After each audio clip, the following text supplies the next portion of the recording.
10 juin 40. Les troupes allemandes ont passé la Somme. Les armées françaises sont en déroute. Déclarée ville ouverte, Paris tombe le 14 juin. L'avancée allemande est fulgurante. Fuyant la terrible percée, 2 millions de Parisiens prennent le chemin de l'Exode. Dans ces colonnes, on retrouve une foule désordonnée refluant vers on ne sait où. Des familles portant leurs enfants à bout de bras, soutenant leurs vieillards, emportant les quelques valeurs qu'elles ont pu rassembler. L'arrivée des Allemands n'est cependant pas une mauvaise nouvelle pour tout le monde. Remontant à contre-courant cette marée humaine, 3 hommes se dirigent vers la capitale. 2 sont des espions allemands, le 3e est français.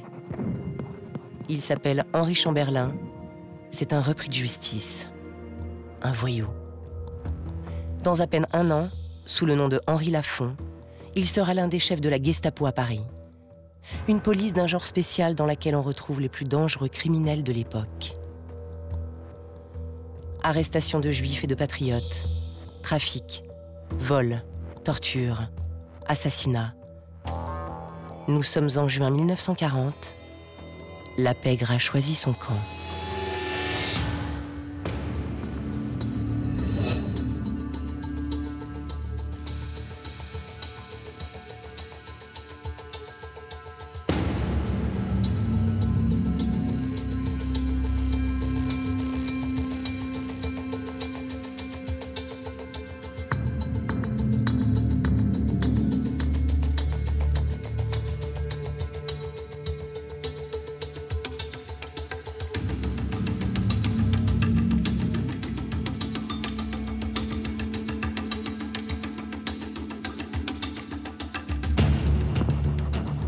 Alors, qui est Henri Lafont? Henri Lafont est né en 1902 dans le 13e arrondissement à Paris. C'est un pauvre gosse. Hein. Il a une enfance malheureuse qui le conduit assez inévitablement sur les chemins de la petite délinquance. Donc il est très rapidement repéré évidemment par la police, ce qui le conduit en colonie pénitentiaire jusqu'à sa majorité.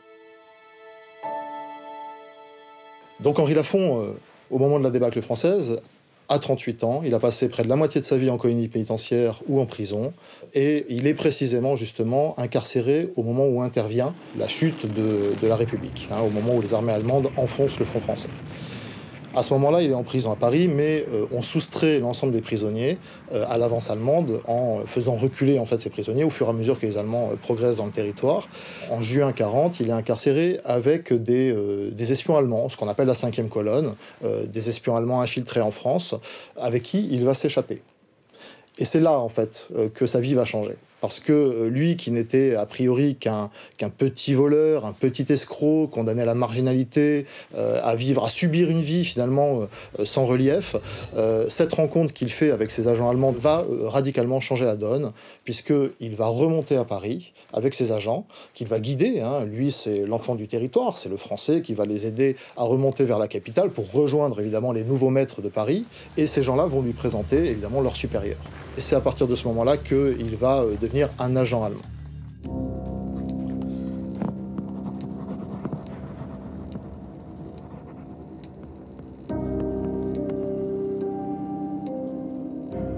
La Gestapo, c'est donc la police de sécurité du Reich qui va, au fil du temps, assumer une fonction de police politique, pourrait-on dire. Et cette police politique va se charger de la répression de toutes les forces qui menacent la sécurité intérieure du Reich.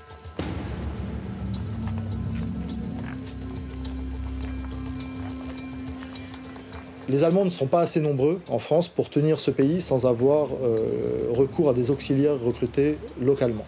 C'est ce que Hitler a théorisé dans Mein Kampf sous l'expression de participation indigène. Ces relais, forcément, on va les trouver chez des gens qui sont prêts à se vendre, qui sont prêts à devenir des traîtres, qui n'ont pas d'autre patrie finalement que celle de l'argent. Et évidemment, les gens du milieu correspondent assez bien à ce profil. Ce ne sont pas des gens politisés, ce sont des gens qui n'agissent que pour eux ou pour leur groupe. Ils vivent en marge de la société, ils ne partagent pas le destin de leurs concitoyens. Je veux dire, déjà au départ, ils se positionnent comme étant des ennemis de la société. Et donc évidemment, passer d'ennemis de la société à traître, finalement, le pas est aisément franchissable pour ces gens que la morale n'étouffe pas.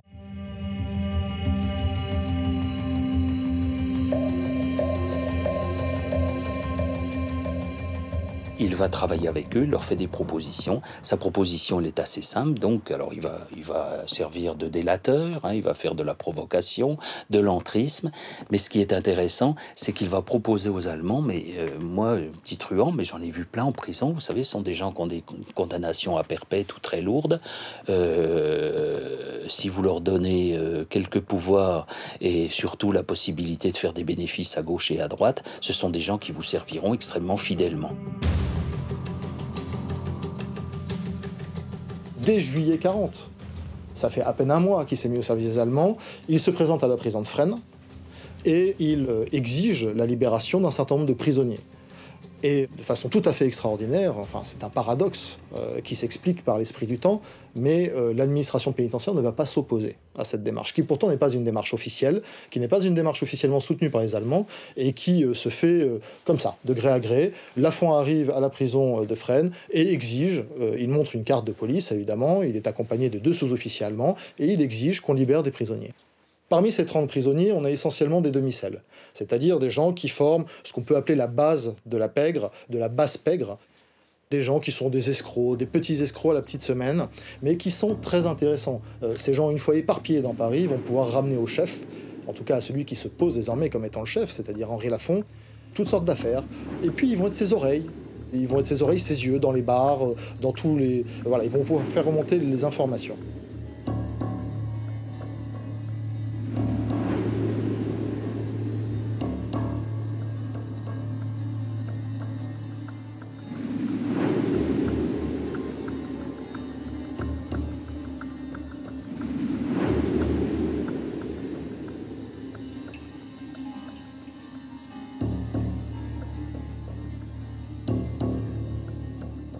Pour pouvoir devenir ce que les Allemands appellent un Wehrmann, un homme de confiance, il faut évidemment faire la preuve de son attachement à la cause nazie. Lafont n'est pas un nazi, Lafont c'est juste un opportuniste, mais s'il veut pouvoir profiter des largesses allemandes, il faut bien qu'il montre qu'il est engagé dans cette guerre à leur côté. On est juste après l'épisode de la libération de Fresnes. Les hauts gradés allemands de la capitale ont assez mal pris cet épisode, parce que Lafont, encore une fois, n'avait pas été mandaté pour cela. Et on est quand même face à l'armée allemande, des officiers dans la tradition prussienne, respectueux d'un certain ordre. Et Lafont, à ce moment-là, on est en juillet 40, Lafont, à ce moment-là, est au bord de se faire arrêter. Et donc Lafont apprend que les Allemands aimeraient bien mettre la main sur un responsable des services de renseignement belges qui s'appelle Lambrecht, qui s'est réfugié en France en zone libre, c'est-à-dire hors de leur portée. L'un des prisonniers qu'il a libéré, Adrien Estebetegui, dit le Basque, qui est originaire, a vécu longtemps en tout cas à Bordeaux, et a des grosses connexions à Toulouse. Toulouse qui est précisément la ville où s'est réfugié Lambrecht. Et Lafont, l'histoire paraît invraisemblable, Lafont fait un raid, tout simplement. Il prend sa voiture, il se rend à Toulouse, il apprend par des membres du milieu local où se cache Lambrecht, il frappe à sa porte et il l'assomme. Et il le met dans le coffre de sa voiture et il remonte à Paris avec. C'est aussi simple que ça, c'est abracadabrantesque, c'est même stupéfiant, mais les choses semblent bien s'être passées de cette manière-là. Pour les Allemands, l'effet est exactement celui qu'on peut ressentir en écoutant cette histoire. Ils n'en reviennent pas. Et donc, cette arrestation de Lambrecht a 2 conséquences. La première pour Lafont, qui sans doute devient un personnage intéressant aux yeux de la haute hiérarchie allemande, qui se disent, tiens, on a quand même quelqu'un qui est pratique, sous la main.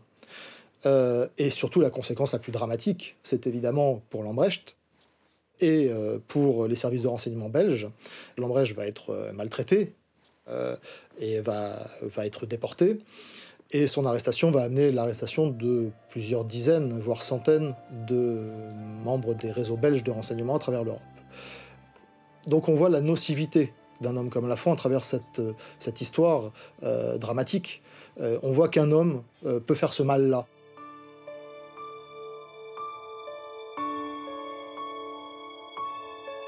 Ici France Actualité. Des nouvelles de toute la France et de l'Empire. Autour du maréchal Pétain, le pays se retrouve avec l'esprit nouveau son sens oublié, la tradition perdue, la continuité de son histoire.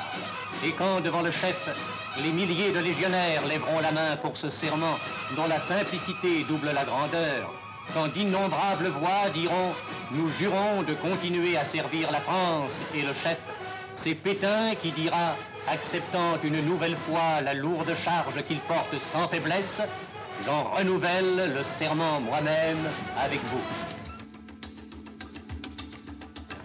Les grandes déclarations, les serments masquent une pénible réalité.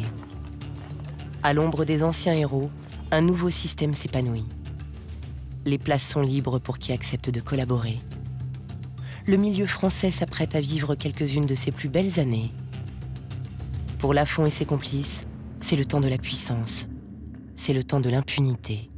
Les Allemands se comportent certes extrêmement durement, mais tous ces gens ou ces chefs sont pratiquement docteurs en droit, docteurs en philosophie et tout. Ils ont une espèce de respect insensé jusqu'à l'écœurement du droit. Et donc, on ne peut pas faire n'importe quoi. Et donc, les mauvais coups, des attentats contre les synagogues, des assassinats, etc., de l'entrisme dans les réseaux de résistance, on va charger des officines parallèles. Alors voilà comment la Gestapo de la rue Lauriston s'est mise en place, et elle diffère de toutes les autres Gestapo, non pas tant par sa violence, non pas tant par l'appât du gain, non pas tant par la crapulerie des gens qui la constituaient, mais par le fait que à la tête de cette officine, 93 rue Lauriston, il y a un truand, Chamberlain, donc Lafont, et puis un flic. Et pas n'importe quel flic, il s'appelle Bonny, et ce Bonny a été, au moment de l'affaire Stavisky, on l'a traité de premier policier de France. 1934. L'escroc Alexandre Stavisky détourne 200 millions de francs du crédit municipal de Bayonne. Le scandale dégénère en affaire d'État, et le 6 février, les ligues fascistes marchent sur l'Assemblée. C'est l'inspecteur Bonny qui, en réunissant des preuves, permet de faire progresser l'enquête et de calmer les esprits. Pour ce dernier, ce fut un moment de gloire. En fait, c'est un ripou, Bonny, comme il en existe quelques-uns dans la police. Il a été révoqué et il a monté, comme la plupart de ses collègues révoqués, une officine de police privée, vous savez, spécialisée dans la provocation, le divorce, l'adultère, etc. Et pour lui, c'est son bâton de maréchal. Et c'est un bon flic, hein, Bonny. Il est ripou, mais c'est un bon flic. Et il va apporter à la Gestapo de la rue Lauriston une efficacité qu'aucune des autres Gestapo n'aura. Les Allemands ont un plan. Évidemment, quand ils présentent Lafont à Bonny, ils ont un plan. L'idée, c'est d'associer d'un côté l'instinct du prédateur de Lafont, le voyou qui a des connexions dans le milieu, qui a montré son allégeance au nouveau maître de Paris, et de l'autre côté, la rigueur de l'administrateur, la rigueur de l'enquêteur. Bonny, c'est l'homme qui va créer des dossiers. C'est l'homme qui va créer un fichier alphanumérique. C'est l'homme qui va s'occuper de toute l'intendance de la maison rue Lauriston. C'est-à-dire que c'est lui qui va notamment s'occuper de la caisse, de la trésorerie de la rue Lauriston. C'est l'homme aussi qui va participer aux interrogatoires. Il sait très bien interroger, évidemment, il a été formé pour ça. Et donc cette rencontre entre Bonny et Lafont est voulue par les Allemands, soutenue par les Allemands, encouragée par les Allemands, à tel point que ces deux-là vont former un binôme. Ils rentrent d'ailleurs dans la postérité sous le nom de groupe Bonny-Lafont. La Gestapo de la rue Lauriston, dite Carlingue, est aussi appelée le groupe Bonny-Lafont, même si Bonny n'est que le second de Lafont et ne sera jamais que le second de Lafont.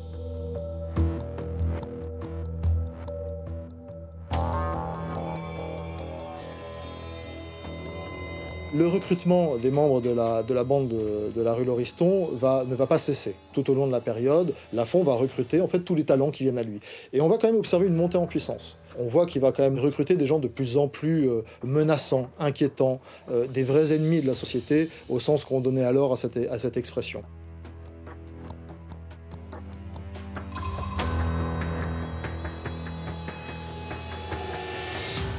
Alors il faut en citer quelques-uns. Abel Danos dit le mammouth, le bel Abel, Bibil, Buffalo Bill. D'ailleurs, ces surnoms disent quelque chose. Le mammouth, c'est un costaud. Buffalo Bill, il tire. Il tire à tout va. C'est quelqu'un qui est toujours armé. Une note de police le présente à l'époque comme extrêmement dangereux, toujours armé, ne pas l'appréhender, attendre les renforts. Donc c'est quelqu'un de très dangereux, Abel Danos, et c'est une légende déjà dans le milieu. C'est un ami intime de Loutrel, Pierre Loutrel, qui va rentrer dans l'histoire du grand banditisme sous le surnom de Pierrot le Fou. Il connaît Joe Attia, qui est le futur roi du non-lieu. Il connaît intimement Georges Bouchesèche, dit le Gros Joe. C'est un ami évidemment d'Émile Buisson, dit l'insaisissable, qui va devenir l'ennemi public numéro 1. Donc avec Abel Danos, on est tout de suite dans la très très haute voyoucratie et on est tout de suite dans ce milieu, cette crème du milieu. Un autre personnage très important qui va rentrer rue Lauriston, c'est un personnage absolument considérable qui s'appelle Jean Sartor, dit Jean le Chauve, qui est considéré par les rapports de police de l'époque comme étant un seigneur du milieu. C'est-à-dire que cet homme a atteint un statut dans le milieu qui fait de lui l'un de ses chefs. C'est un homme qu'on peut considérer comme l'un des 10 plus grands voyous de son époque. Jean Sartor, dit Jean le Chauve, va bien évidemment, comme l'ensemble des voyous, apprendre que le rue Lauriston, il se passe quelque chose, que là-bas, il y a un chef qui peut arranger les choses, et il va se mettre au service de cette structure pour tout simplement pouvoir développer ses propres trafics, en reversant, bien entendu, la dîme qu'on doit au chef, c'est-à-dire la dîme qu'il doit à la Fond.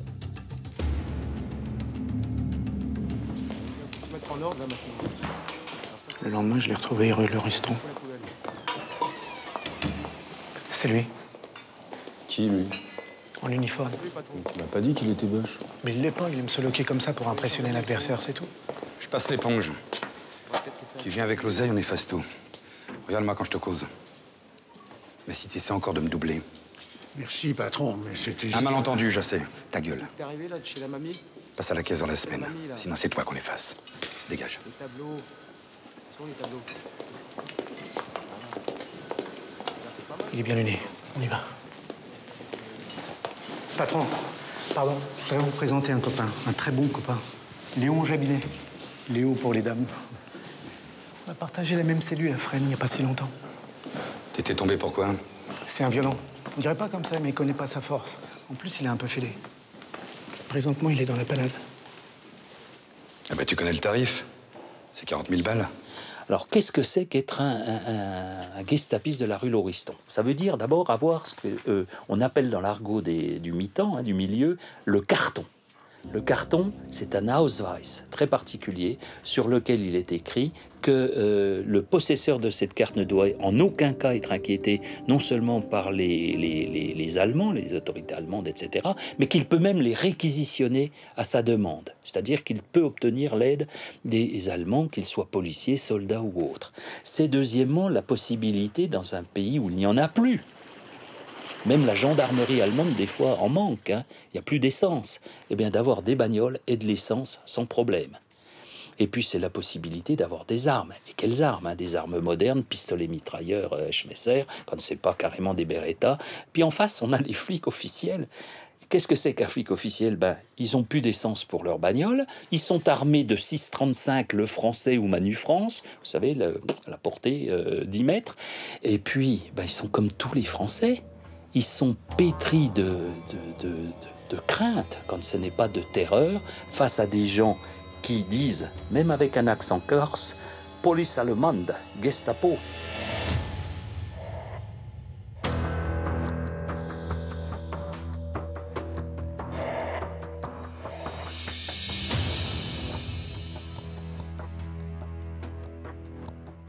Désormais, ils pourront aller cambrioler, ce sera une perquisition.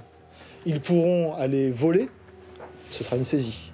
Ils pourront aller racketter, ce sera tout simplement une mise à l'amende quasiment officielle, comme si un procès-verbal avait été établi. Donc on est là dans une inversion des valeurs qui correspondent plus généralement au temps de guerre. Les temps de guerre sont effectivement le moment d'un affaissement moral. De l'océan glacial arctique jusqu'à la mer Noire, soit sur un front de près de 3000 km, les forces allemandes ont pris position. La lutte pour la défense de l'Occident est engagée. La plus grande offensive qui ait jamais été menée au cours de l'histoire est commencée.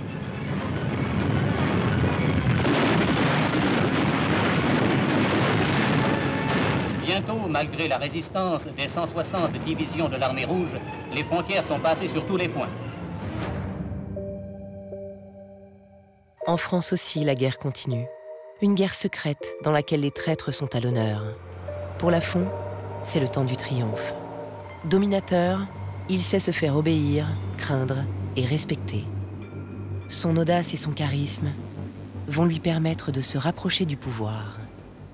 Lafont, ce petit truand, devient l'un des personnages les plus influents de France. Parce qu'il a des connexions avec les plus hauts gradés allemands en France. Lafont devient quelqu'un d'important. C'est une revanche formidable pour lui. Lui qui a connu finalement une vie assez misérable jusqu'en 40, devient un homme que les puissants veulent connaître. Il va commencer à fréquenter, c'est tout à fait incroyable quand on y pense, il fréquente Laval. Laval le tutoie. Il fréquente Bousquet, le secrétaire général de la police. Il fréquente Amédée Bussière, le préfet de police. Et tous ces gens, pourquoi fréquentent-ils Lafont? Pourquoi? Parfois c'est trivial. Parfois c'est parce que Lafont peut leur trouver de la nourriture. C'est aussi simple que ça. Par exemple, Bohemel-Bourg, le chef de la Gestapo en France. Karl Bohemel-Bourg passe par Lafont pour se nourrir. Knochen accepte des cadeaux de Lafont. Knochen, qui est quand même le numéro 2 de la police de sécurité allemande en France, c'est-à-dire l'un des personnages les plus puissants présents sur notre territoire à cette époque-là. Il se fait livrer régulièrement des cadeaux, il reçoit sans doute un peu d'argent en liquide, etc. Laval vient à lui pour obtenir la libération de 2 personnes, c'est avéré. Parce que le but ultime de Lafont, c'est bien entendu de se dégager de la tutelle allemande. C'est bien entendu d'être le plus indépendant possible dans son activité. Et en rendant des services de cette nature-là, et en démontrant sa puissance, même si elle n'est que provisoire, il montre à la fois l'intérêt qu'il y a à le connaître et l'intérêt à le laisser dans cette position-là. On est dans un moment de l'histoire de France, dans ce basculement-là, qui autorise ces rapprochements-là, qui autorise qu'un malfrat tutoie le président du Conseil. C'est lamentable, mais c'est évidemment l'une des leçons aussi de cette période. C'est certainement ça aussi l'une des leçons, c'est qu'on assiste à une inversion totale des valeurs. En fait, les valeurs, où sont-elles dans tout ça ?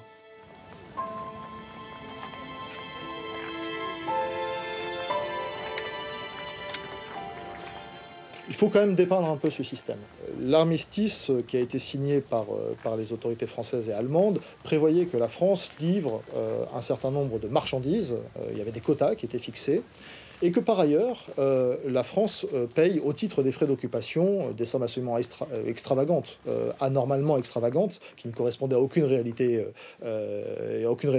économique, puisque la France devait payer 20 millions de Reichsmark par jour au titre des frais d'occupation. 20 millions de Reichsmark, c'est-à-dire 400 millions de francs. Donc évidemment, les Allemands ils vont très vite être tentés de spéculer sur cet argent en le réinjectant dans les canaux économiques français pour obtenir en échange des marchandises. Des marchandises qui vont permettre à l'Allemagne de faire marcher à plein régime son économie de guerre, puisqu'on est dans une guerre totale. Pour cela, ils doivent évidemment trouver les stocks. Et ils doivent aussi proposer des tarifs suffisamment attrayants pour que les vendeurs viennent à eux et leur proposent leurs marchandises. Donc en fait, ils vont, le marché noir qu'on décrit et que les Allemands eux-mêmes combattaient, ils en sont quasiment les instigateurs.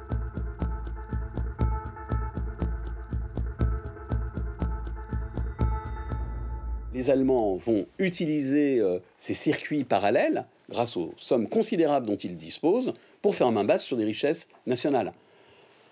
Richesses nationales qui vont des métaux non ferreux au vin.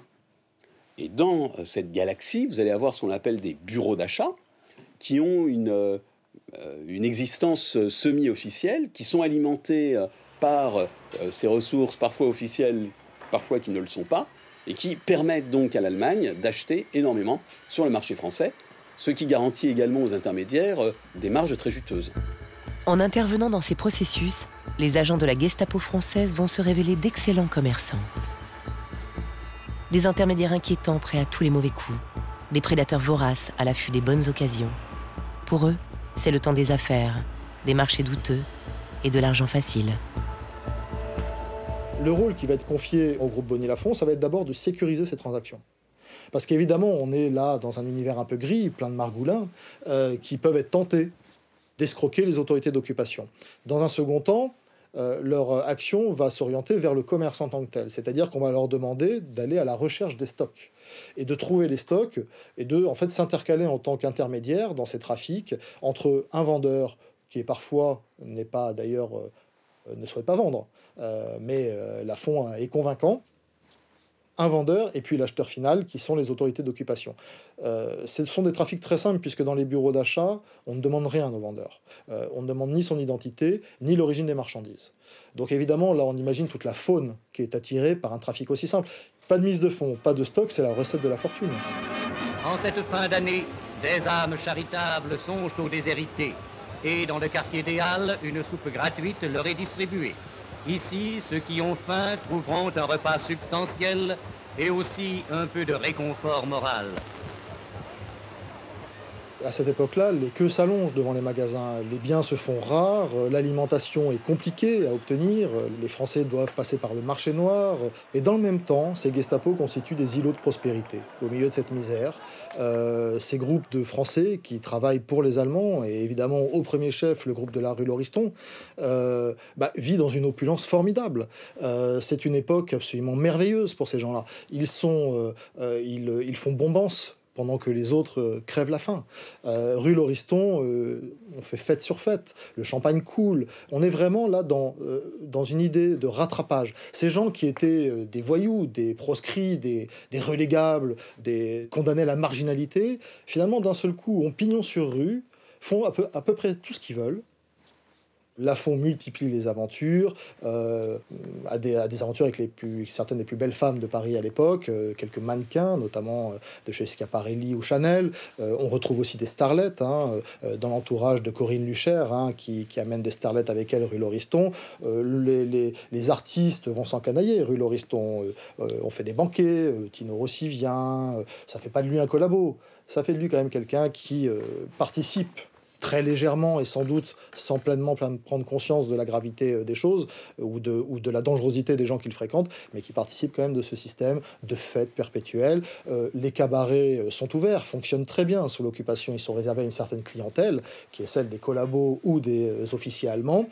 Les maisons closes tournent à plein régime sous l'occupation. Là aussi, Lafont les fréquente, les hommes de Lafont les fréquentent, quand ils n'en sont pas d'ailleurs les propriétaires en sous-main. Les cabarets de Pigalle et de Montmartre passent sous la coupe de Lafont. Avec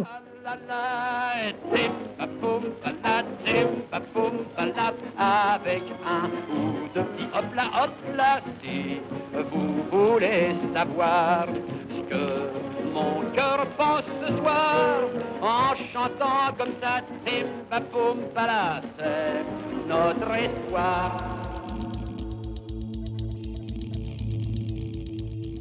Ces années sont, pour ces hommes de la rue Lauriston, des années qui peuvent se résumer de la manière suivante.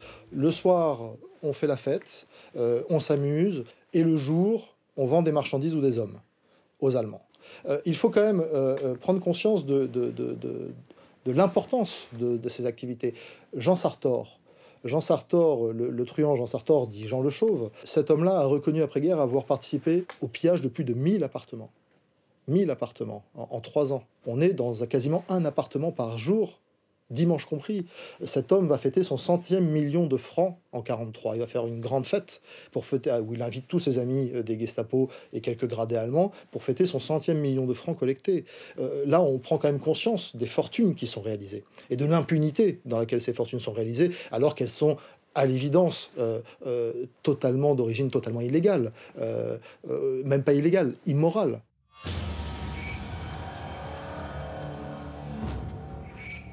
Et évidemment, pour pouvoir faire du commerce avec les Allemands, il faut aussi faire de la répression pour leur service. Et donc, il y a une sorte d'équilibre qui va se trouver comme ça dans les Gestapo françaises et évidemment rue Lauriston, entre d'un côté les affaires commerciales et la répression. Et tout ça parfois se mélange. On peut faire des affaires commerciales en faisant de la répression.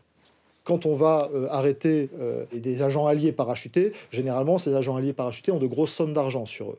On les récupère à ce moment-là. Quand on va intervenir chez un riche juif dans le cadre de la politique antisémite suivie par l'occupant à l'époque, tout est pris dans la maison, jusqu'aux prises de courant. Si vous voulez, ce système se tient bien. Pour les Allemands, il est d'une grande efficacité, parce que ces agents ne leur coûtent finalement rien.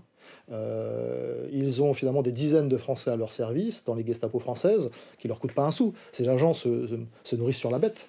Quand ils arrêtent quelqu'un, ils le dépouillent. Ce sont des loups. Et ces loups, les Allemands leur mettent une laisse. Ils en font des chiens de garde.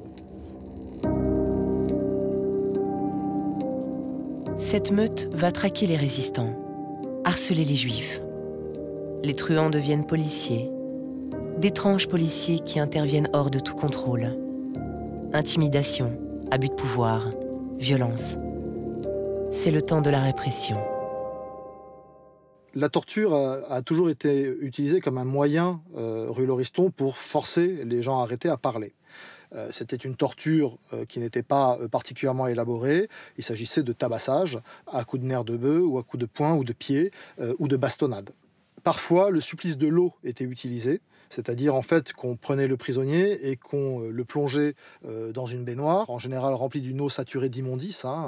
Ça fait partie aussi du processus d'humiliation des victimes. Et on le plongeait dans l'eau jusqu'à suffocation. C'est extrêmement éprouvant pour la personne qui en est victime. Et en général, les évanouissements arrivaient très fréquemment. Et pour réveiller les prisonniers, on leur glissait entre les dents à ce moment-là un mélange de savon et d'essence.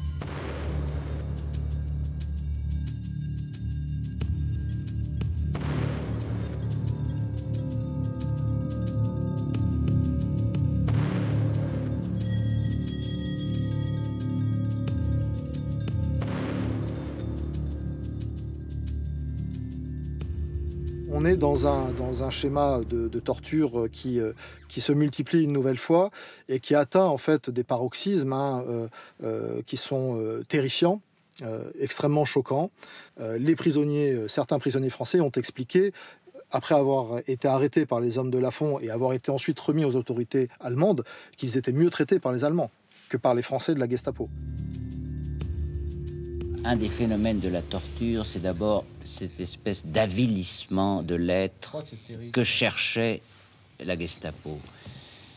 Au départ, ils voulaient obtenir des aveux, parce qu'ils étaient extrêmement formalistes et pointilleux. Oui. Il leur fallait des aveux, écrits, enregistrés, notés, et ensuite la justice expéditive pouvait passer, mais seulement après des aveux. Des aveux, n'importe quoi.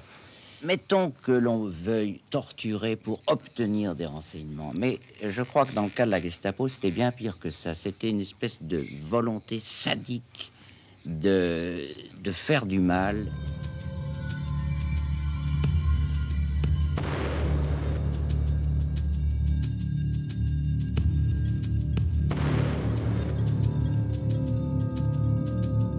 La rue Lauriston a excellé dans la lutte contre les réseaux français. Alors, on introduit, on fait de l'entrisme dans ces réseaux, et des gens qui vont évidemment trahir l'organisation qu'ils ont pénétrée.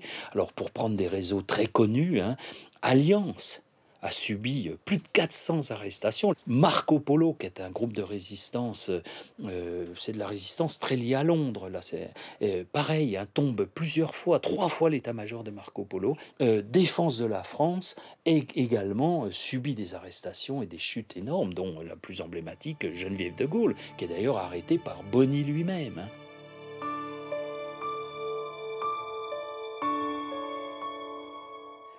Les Allemands ont toujours été très vigilants par rapport aux questions de propagande.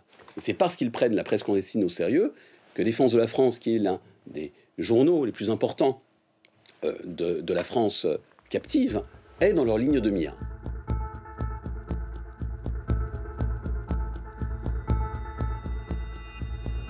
Vous allez avoir une traque policière, c'est-à-dire que des individus vont être arrêtés soit à leur domicile, soit sur leur lieu de travail. Des hommes de la bande Bonny Lafon vont être postés rue Bonaparte dans une librairie qui s'appelle Au Vœu de Louis XIII, librairie qui est la boîte aux lettres principale du mouvement de résistance, c'est-à-dire là où ils déposent des consignes, là ils reçoivent des consignes, etc. etc. Bon, j'avais des petits papiers dans une enveloppe à déposer. Je me dis, bon, je vais prendre la bicyclette de mon père. Et puis, je prends la bicyclette, je pars tranquillement. Je pose ma bicyclette à 2 pas de la librairie. Et puis, je me dis, c'est drôle, la porte n'est pas fermée comme d'habitude. Je ne sais plus exactement quel détail. Et je me suis dit, bon, est-ce qu'il faut entrer, est-ce qu'il ne faut pas entrer? Mais je dis, si on a peur parce qu'une porte est comme ci ou comme ça, c'est pas la peine de vouloir continuer à faire des choses par-ci, par-là, faut mieux s'arrêter. Et comme tu n'es pas parti pour t'arrêter, alors il faut le faire. Alors j'ouvre la porte, et là, il y a quelqu'un qui me saute dessus. Je ne sais pas si c'était Bonny ou Lafon, mais il y avait deux hommes qui étaient là, et qui m'emmènent directement dans l'arrière-boutique.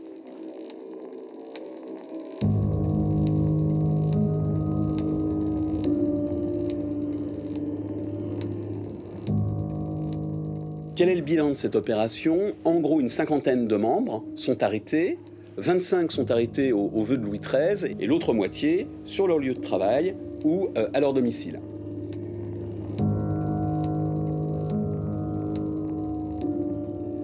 J'ai passé la nuit du 20 juillet 1943 en prison, à Fresnes, et je n'en suis sorti que vers le 20 janvier 1944. Et là, de partir en train pour arriver directement à Brunwald. Et pour partir à un autre endroit qui est en Autriche, qui était Mauthausen.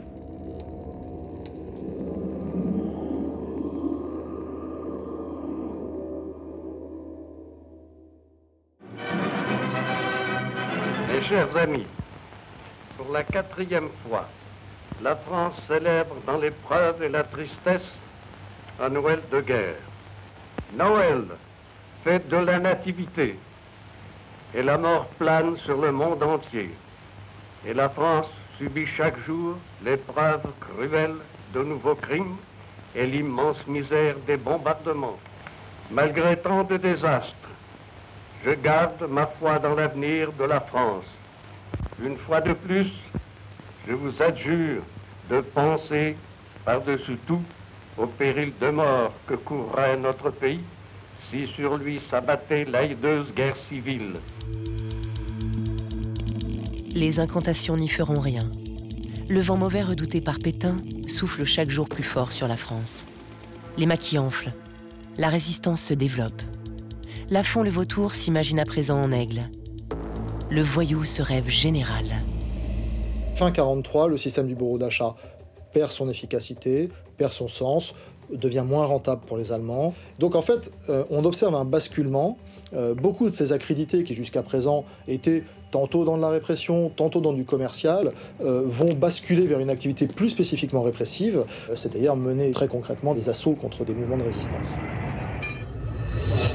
Colonel Knochen, notre ami Lafont, qui a l'énergie et l'expérience propres à vaincre dans ce genre de lutte, propose de mettre sur pied une brigade composée d'ex-tirailleurs nord-africains, équipés et entraînés par ce soin, avec pour mission ramener le calme et l'ordre dans les campagnes.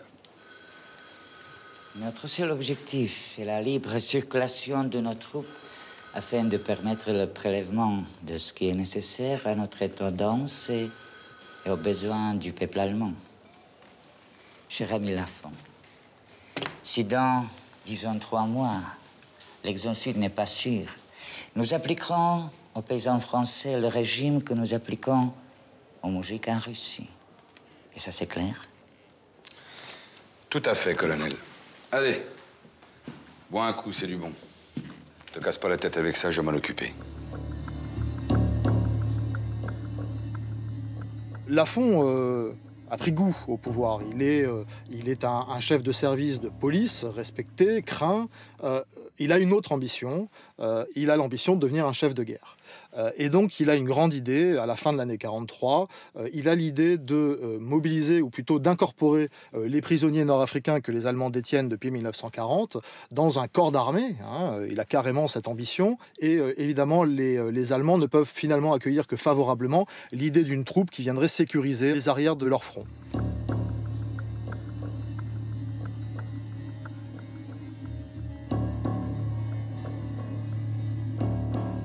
Il s'agit d'une population pauvre, peu éduquée, qui est constituée essentiellement de manœuvres, de journaliers, de garçons de bar.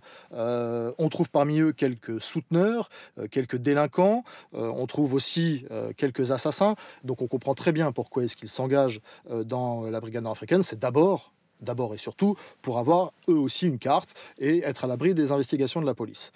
Et là, à cette occasion-là, ils rejoignent l'Ordre Noir et ils deviennent des militaires SS.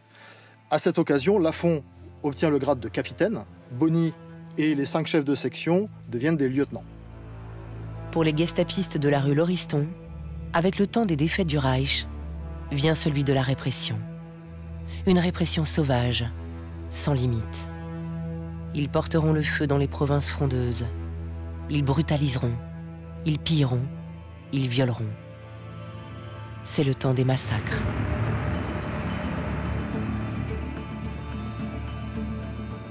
On va essentiellement parler de son activité en Corrèze et en Dordogne, qui au départ était une activité de pacification de la zone, va rentrer dans une logique de terreur. À défaut d'attaquer les maquis et d'en venir à bout, ils vont essayer de pacifier la région par la terreur. Et à chaque fois qu'ils vont intervenir, ils feront de la même manière. Ils opéreront de la même manière, menaçant, volant, pillant et violent, le cas échéant aussi. Il y a beaucoup de viols, évidemment.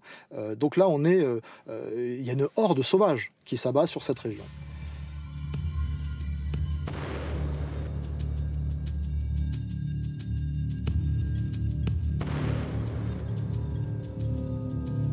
Donc évidemment, ils se vautrent littéralement sur les populations civiles et sur les gens qu'ils arrêtent. Ils menacent les pères de famille en leur expliquant que s'ils ne leur donnent pas leurs économies, toute la famille va être déportée, et ils en ont le pouvoir.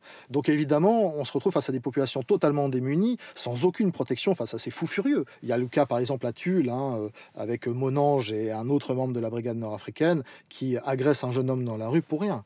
Le jeune homme passé, ils veulent l'arrêter, contrôler ses papiers, ils sont tous les deux ivres, et le jeune homme simplement résiste, il ne veut pas donner son bras pour se faire arrêter, il se fait tabasser très sévèrement. Avant de prendre une décharge de fusil mitrailleur dans les jambes, ils veulent l'obliger à se relever, et ce malheureux ne peut évidemment pas se relever, il se fait encore tabasser, enfin il va finir handicapé à vie, pour rien, ce jeune homme n'était pas un résistant.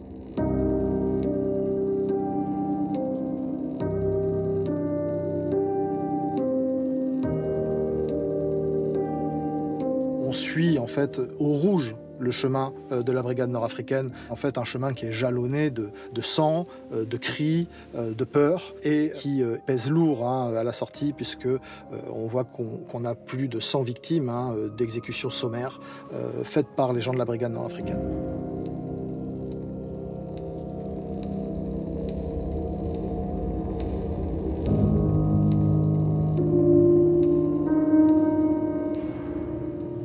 France Actualité.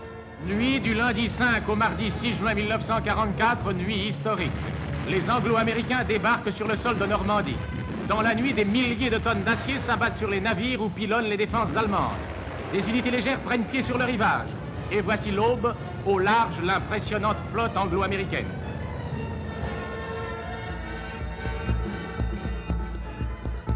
Le 13 août 1944, les derniers éléments de la brigade rentrent à Paris. Il faut dire que la plupart étaient déjà rentrés, Lafont était déjà rentré, écœuré d'ailleurs. Écœuré pas tant par l'activité de ces hommes, mais davantage par le sentiment de plus en plus clair que la partie était perdue.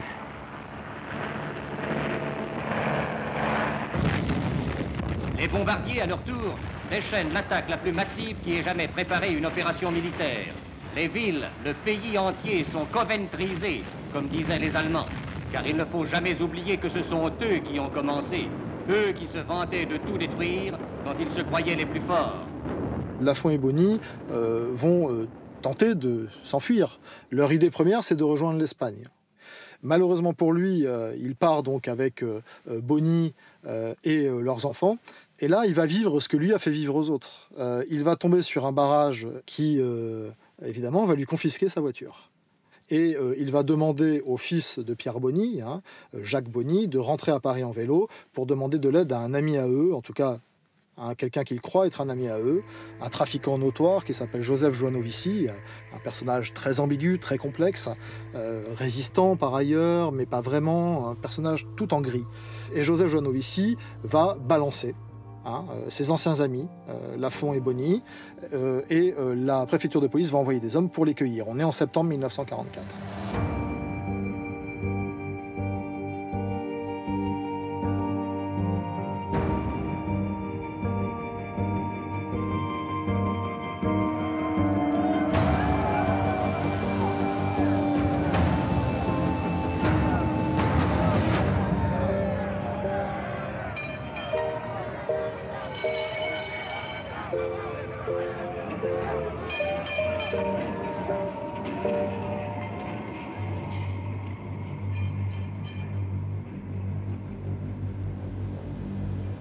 Le procès Lafont va s'ouvrir très rapidement, puisque dès décembre 1944, l'ensemble des membres de la rue Lauriston qui ont été arrêtés vont être conduits devant le tribunal.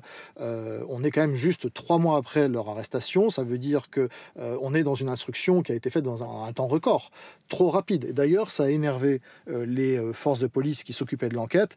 On sent qu'il y a eu sur cette affaire une pression, et une pression notamment très particulière des services de renseignement français.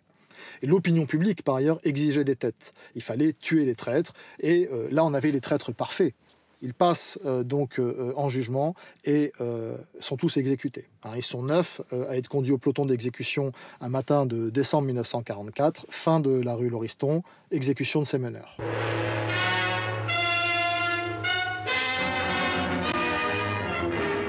Au palais de justice à Paris, 2 traîtres ont été condamnés à mort pour avoir prêté aux Allemands une aide ignoble. Lafont et Bonny, que vous voyez en uniforme allemand. Les traîtres ont été condamnés à être fusillés par un peloton d'exécution composé de FFI. Quelle erreur d'avoir fusillé ces gens si vite alors qu'ils avaient tant de choses à nous dire. Il faut penser qu'ils ont été fusillés dès décembre 1944. Vous imaginez, la guerre va encore durer 7 mois. Je dirais que peut-être on les a fusillés d'autant plus vite qu'on n'avait pas trop envie qu'ils racontent des choses. Il y aurait peut-être eu des mensonges, hein, bien sûr, mais je pense qu'ils savaient quand même un certain nombre de choses, un certain nombre de personnalités qui auront des rôles politiques ou autres sous la 4e République, ne sont pas tout à fait blanc-bleu vis-à-vis, par exemple, de Lafont et de la Gestapo de la rue Lauriston.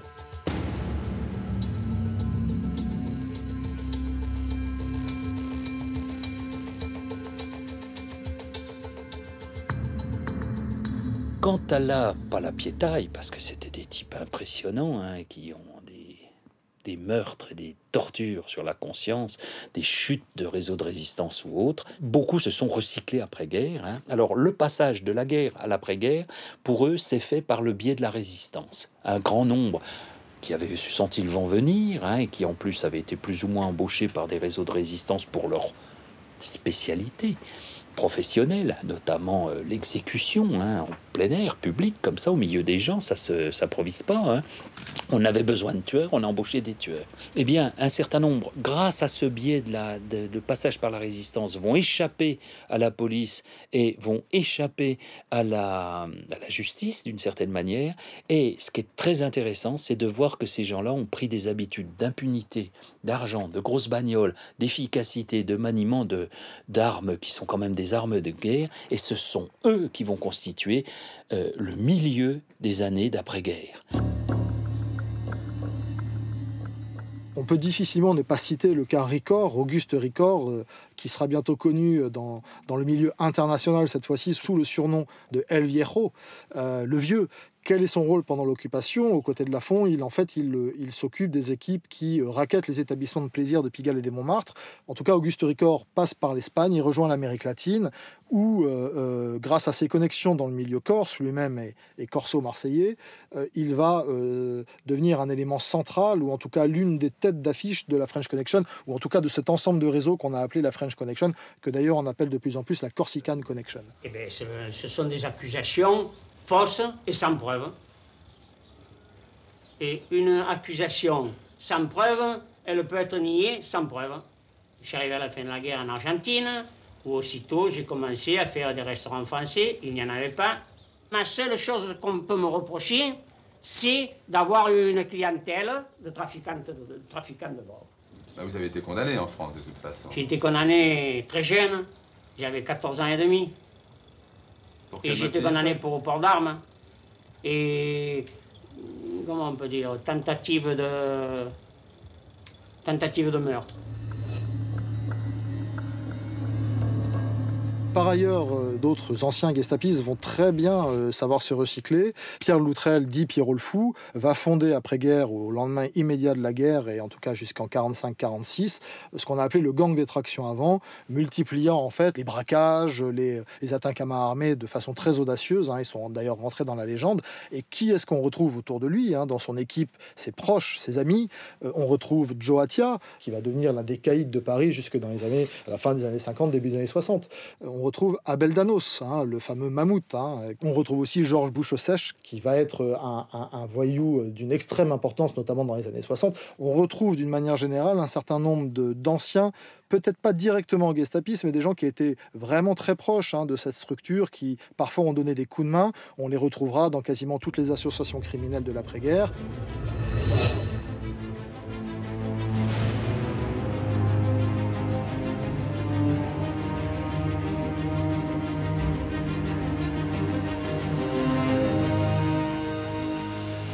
Fuyant le peloton d'exécution, la plupart des truands de la Gestapo française se dispersent dans la nature. On les retrouve en Europe, en Asie, en Afrique ou encore aux Amériques.